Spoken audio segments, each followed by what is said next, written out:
Hi, I am basically talking to you from the future. I want to give a little bit of context to the video you're about to see. This particular video covers basically the first 30 days of my experience with separation and divorce.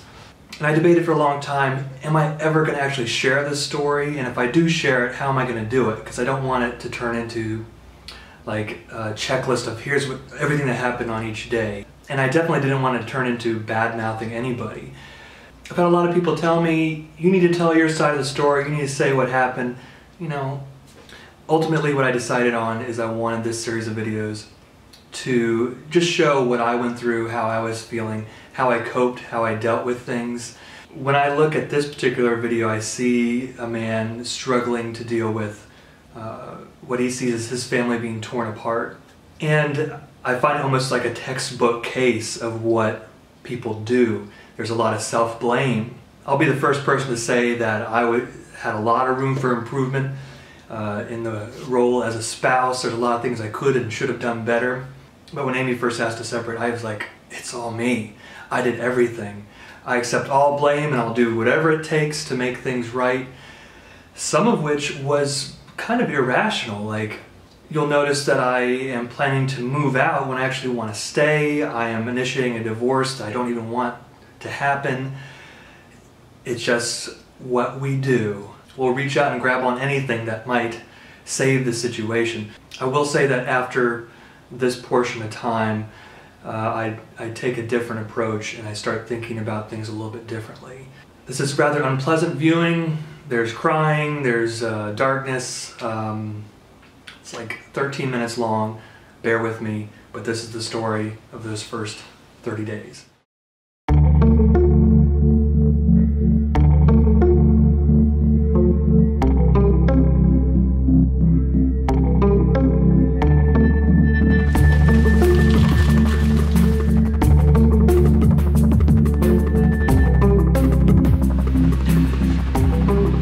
Hi, it's August 23rd.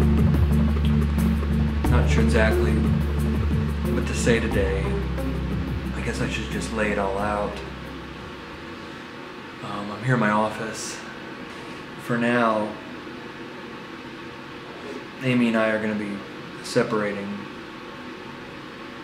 I'm not sure exactly how that's going to all play out, but this is for real. This is not a joke. Looked at some apartment situations today, some living arrangements, just one bedroom. I'm going to be moving out.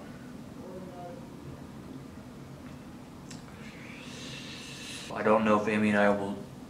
I want to stay married. Obviously, I want to.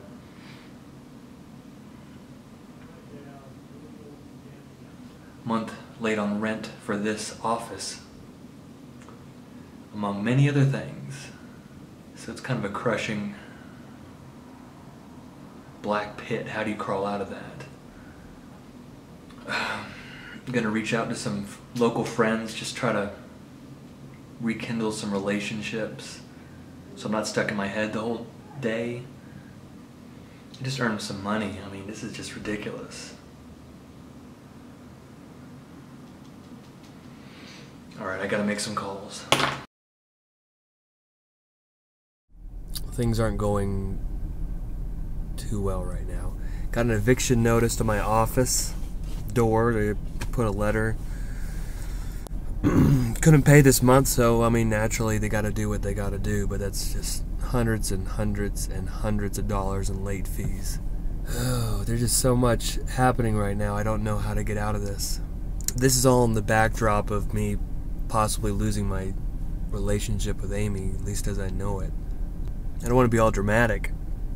It's just what's happening right now. I just can't. It's just so surreal. So sad. I need to find a place to live. Hopefully the new place I find will be my new office. It's like every day, some crisis. How do you thrive in constant crisis? I mean, I'm confident I'll make it. Just when will this end? When will this end? I don't know. It's just...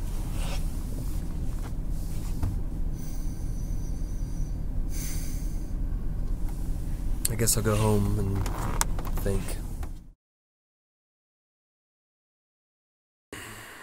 I'm here in my office this morning. I'm feeling pretty devastated and crushed with the situation. Just... It didn't have to be like this.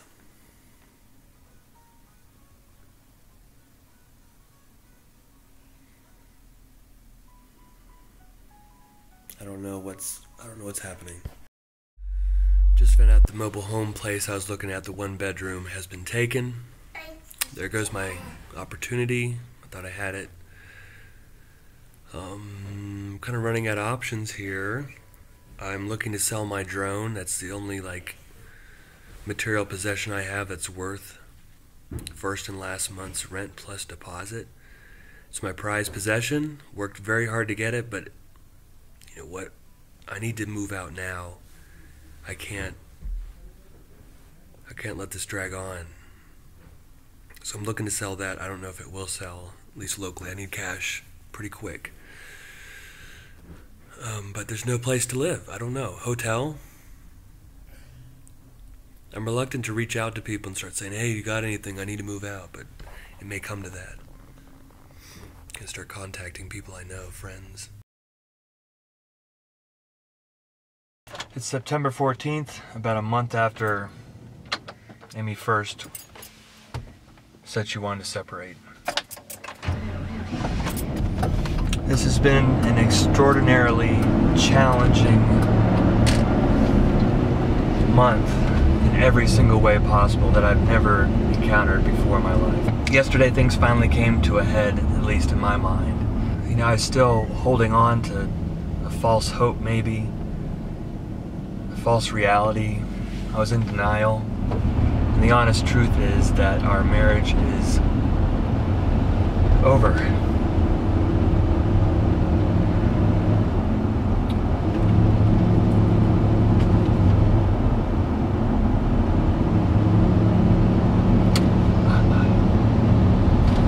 I'm crushed. I'm destroyed. Never thought I'd be... Never thought we'd be one of those families. It's gonna be splitting up the kids, visitations and all that garbage.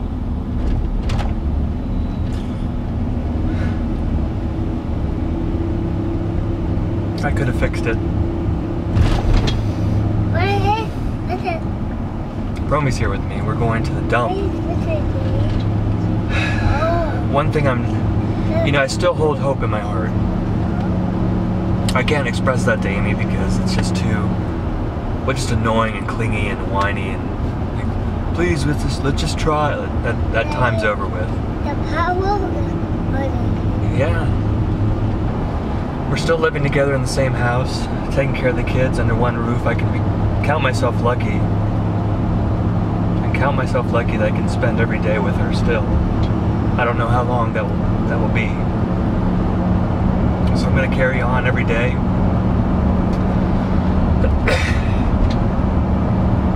Serving her as best I can. But it hurts. I wake up in the night, just the reality of it all, just hot irons right in my stomach. That's all. It feels really pathetic. I don't know. My job now, and I volunteered to do this. Not that I want to at all. I'm sick. I'm gonna get the divorce papers prepared. I told Amy I might need her help just to get to those final steps. I don't want to do this.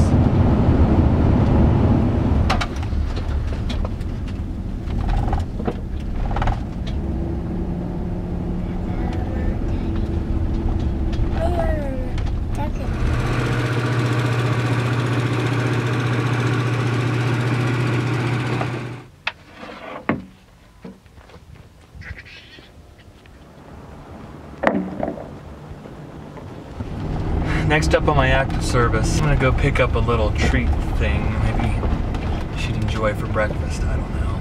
Maybe an early lunch. And I don't want this to sound desperate, like I'm trying to, I don't know, I'm not trying to win her heart or something. It just feels like the right thing to do. Call it redemption or something, I don't know. Just, it's in me. I need to get it out. Thank you for choosing Canap Wendy's. Just a second, I'm looking for the salads. Can I get a Power Mediterranean half size? Absolutely. What else can I get for you today? Can I get a small Diet Coke, no ice? You got it. Anything else for you? That'll be it. All right. 680 for you. Second window, please. Thank you. Thank you. Diet Coke, no ice. Awesome, thank you so much. You're welcome. Yep, fantastic. Yeah. Thank you.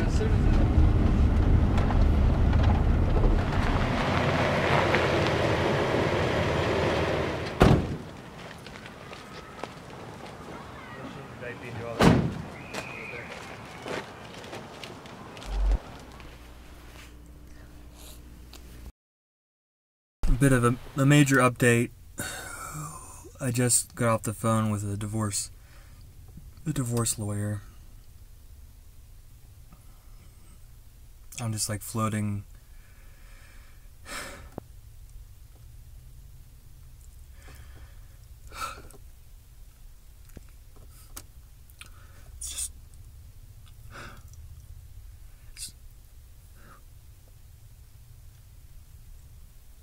Just want to wake up from this dream.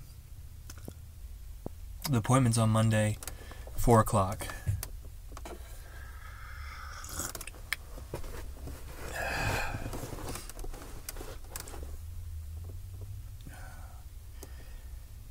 It just feels wrong. This isn't the right path.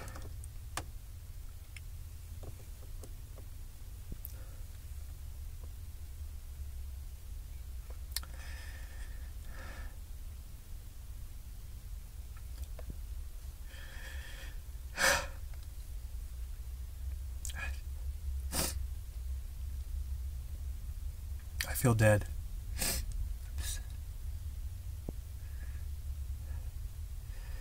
It didn't have to be like this.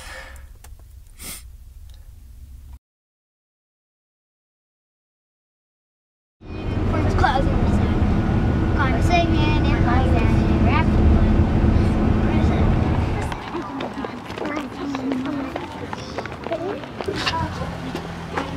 Just go. Oh, we've got Sign six. Okay. 6 kids. That's great. It's a lot of kids. It's gonna be. Oh boy. This is gonna be awesome though. I bet a never dull moment at home, huh? Yeah, it's a party all the time. Did I sense some sarcasm there? Poor Dad. All right. Body position 1. That's right. Kids have been dropped off at karate class, dragon spirit, something. My mind is just elsewhere right now. After calling the divorce lawyer and setting him up an appointment, I'm just walking through a haze of just, this can't be real.